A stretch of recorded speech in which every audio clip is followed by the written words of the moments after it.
प्रेत आत्मा की अधूरी इच्छा हॉरर स्टोरी। यह कहानी एक छोटे से गांव की है जहां एक पुराना और खंडहर हो चुका हवेली थी। गांव के लोग कहते थे कि उस हवेली में एक प्रेत आत्मा का वास है जो अपनी अधूरी इच्छा की वजह से वहां भटक रही है। करीब 100 साल पहले इस हवेली में नाम की एक खूबसूरत लड़की रहती थी। राधिका का प्रेम एक गांव के लड़के अर्जुन से था, लेकिन उनके प्रेम के रास्ते में अनेक बाधाएं थीं।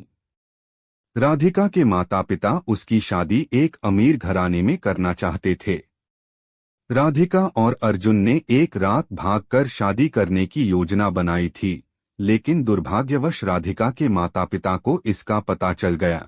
उस रात राधिका को हवेली के एक कमरे में बंद कर दिया गया और अर्जुन को गांव छोड़ने पर मजबूर कर दिया गया।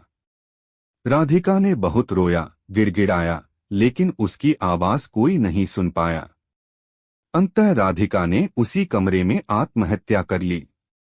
उसकी आत्मा तब से उस हवेली में भटक रही है।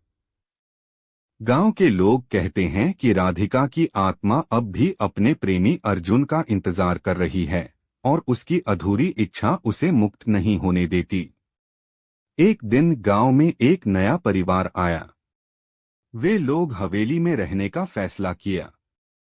उन लोगों को राधिका की कहानी के बारे में कोई जानकारी नहीं थी।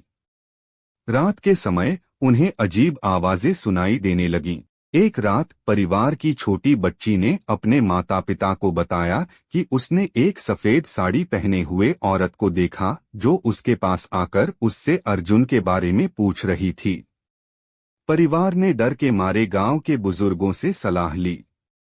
उन्होंने उन्हें राधिका की कहानी बताई और सुझाव दिया कि वे अर्जुन का पता लगाकर उसकी आत्मा की शांति के लिए कुछ उपाय करें। परिवार ने अर्जुन के वंशजों को ढूंढने की कोशिश की और आखिरकार उन्हें अर्जुन के पोते का पता चला। उन्होंने अर्जुन के पोते को हवेली में बुलाया और एक धार्मिक अनुष्ठान करवाया। जब अर्जुन का पोता वहां पहुंचा तो राधिका की आत्मा को शांति मिली और उसने उन्हें धन्यवाद कहा। उस दिन के बाद हवेली में कोई अजीब घटना नहीं हुई और परिवार सुख शांति से वहां रहने लगा। इस तरह राधिका की आत्मा को उसकी अधूरी इच्छा पूरी